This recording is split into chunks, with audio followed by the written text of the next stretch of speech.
In this little video, it's the third in a three-part series. I'm going to now have a look at finishing a painting. So I've got quite a lot going on, nice little background, lots of marks that I'm fairly happy with, and I'm just paddling around trying to work out where to go from here. So I did use some chalks and I added some colours, and I'm sort of going back in now, just putting those quieter colours in. I'm trying to pick up colour that's already in the painting. So those sort of creamy, feely colours, the light blue. I don't really want to add too much more. I've got a little bit of white in there as well. So this is probably the third layer, and I'm thinking about trying to find things in the painting. Now, in the previous video, I discovered a sort of a waterfall effect, and so I'm just getting an idea of filling that in now. This isn't realistic, it's just a sort of a flowy, I like to call it energy lines, but that's because I like to do yoga. So I'm just getting that energy flowing from my imaginary cup, sort of going outwards and downwards. But the idea is that I'm not really trying to draw a realistic image here.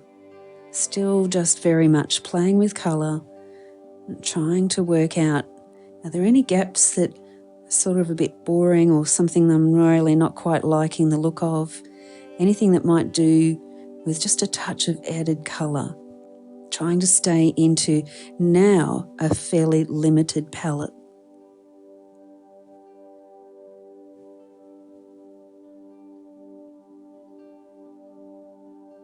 There's my favourite marks, little dots, little lines, anything that I see around me, just getting that little shape. So I've got enough to work on here. Having a look, trying to work out which way should I be going. And unfortunately, my camera decided to die on me on my last video. So here I am, just going over what's already there. I decided to create a vase of flowers. I wonder if you can see my early picking out of a vase of flowers. You might not. So at this stage, it might still be very much an abstract painting for you. I'm still starting to have a look and say, okay, where are the focus points? Oh, that was nice, my little round light there. So if I make the centre the top flowers, then I've got a little point there where my finger is. I just need to fill in that gap there. Just put something in there, in this case, a couple of little marks, just to try and come back into the composition. Now I've got some choices here. The main colours that I've used are these orange, yellow, greens. So on my colour wheel, I can go across to the other side for a contrast colour, and I can choose the blues, maybe a purpley blue. That's going to contrast quite nicely. Maybe the purple itself, and maybe red. That red, I've got to tell you, is my favourite go-to colour at the moment. I could choose a little bit of aqua. All of those things are going to contrast nicely with that yellowy, green, warm colour. You can see already the contrast between the chalks and the painting itself. that's going to blend in a bit too much. Can you see that that's a sort of a warm blue? And these are already warm colours. That red, wow, that stands out, doesn't it? So I'm going to go with a red paint. And wow, that's where we're going. So here's my colour of choice. I could actually go in with chalk, but I've decided to use this paint. And it's a nice, not too thick paint, just a medium sort of quality. The thing that I like about it though, and I'm just using the paper as my palette, a little bit of water to water it down. It's quite highly pigmented. So you'll see when I put my wet brush onto it, it doesn't really lose any of that opaque feel. And now I'm going to pick out my vase and my flowers. This is where we can slow down. And I'm going to go over some of the things that I really love. So I'm picking out my vase and my flowers in the vase. You might be able to see that already, or maybe it's still a mystery to you. Don't worry if you can't see it yet. That's sort of where we're going. At this stage, take it nice and slowly. It's almost like a sort of meditative process, just going around the edges, using a nice flat brush and going over some of the bits that I absolutely adore. And if it's too much and you can't bring yourself to do that, then don't. Then put something in there, maybe a ball or a cup or something that shows off those marks that you really just can't bear to lose. For me, I've done this a few times, so I'm okay with it. This is starting to look like a real mess. And that's okay. I've got a game plan. I'm just going around, finding the edges. I find this really helpful because I can see what my painting's going to start to look like.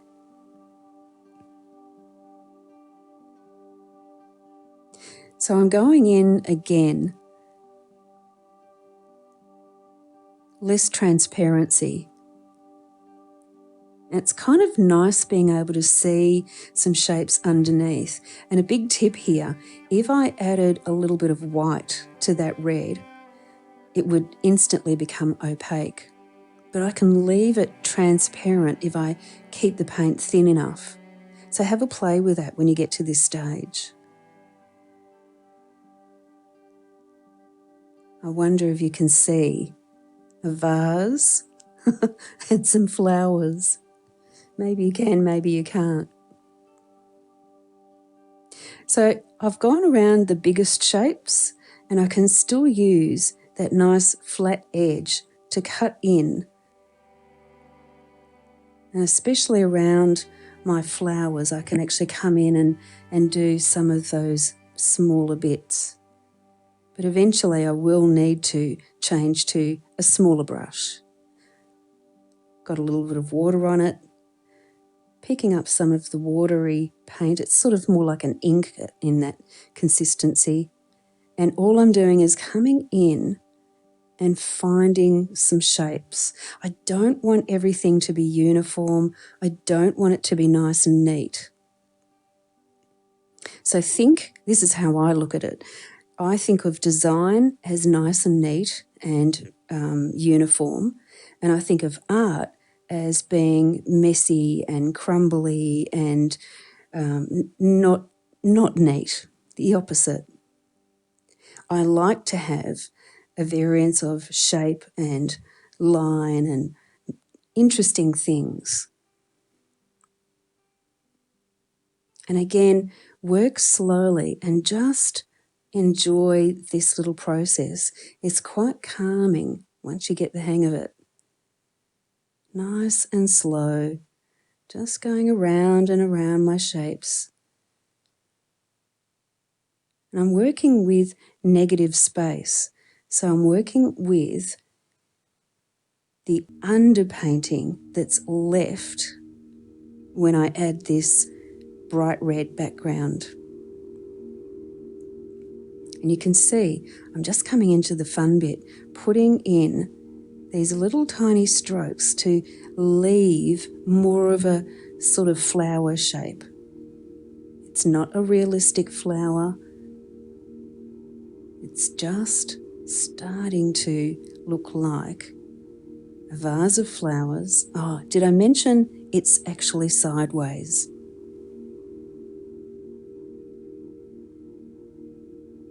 So here is a little bit of the background showing through between the stalks. Now I've got some nice white lines to follow here, and that's what I'm doing, just following a couple. And that's going to pay off later on. If I was working faster, I might cover up something that I wish later on I hadn't. So that's where it's kind of useful to just really slow down. Right, that's where I'm up to. So let's get some pastels, and this is called a fine liner. If you haven't got one, try using an old ink pen, you know, the cartridge ink pens, or you could just go and buy a little dip pen. You don't need ink, you can just water down some black paint.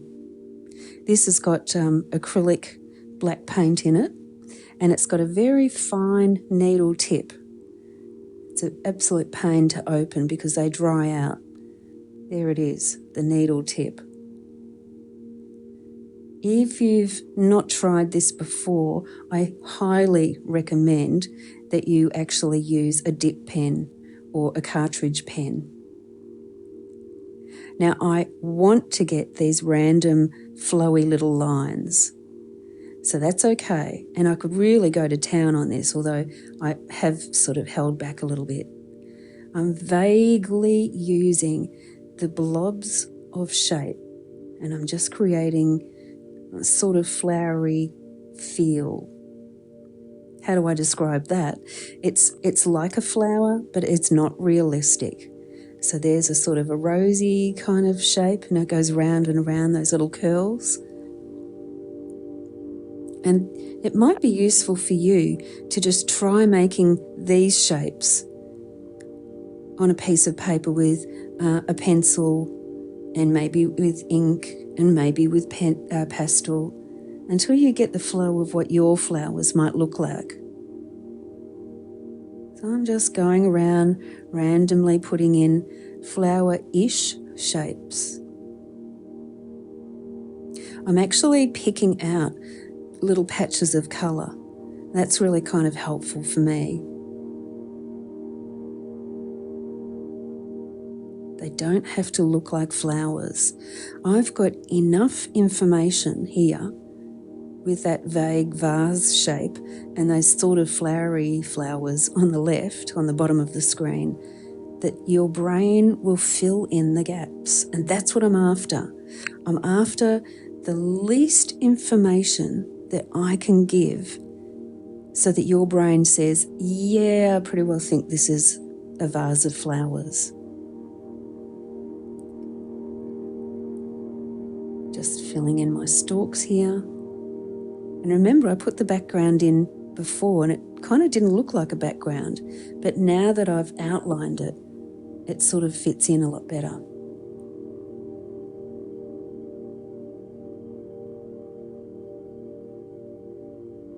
So at this point, I've just added my my initials. I'm going to put in a little bit of colour, some darker colour, and I've matched that blue,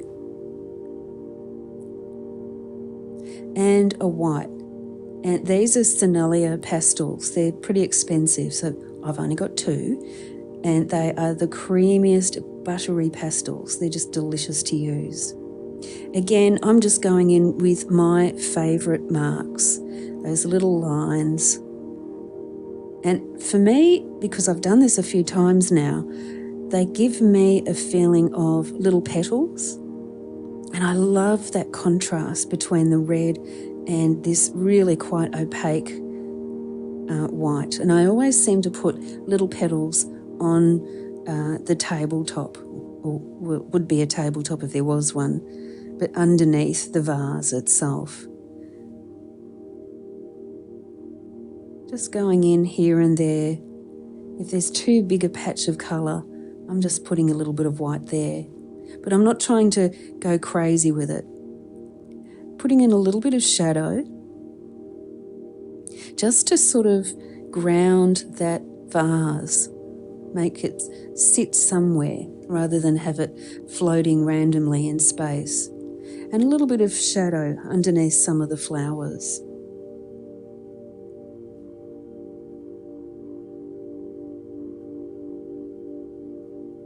The blue fits in very nicely with the blue in what was the background.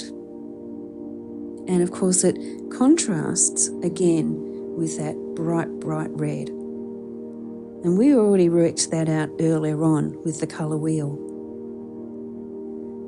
Just trying to get an effect of stems going into the water.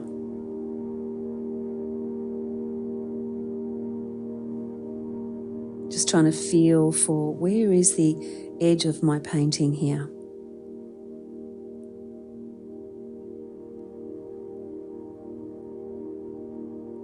So that's pretty well it.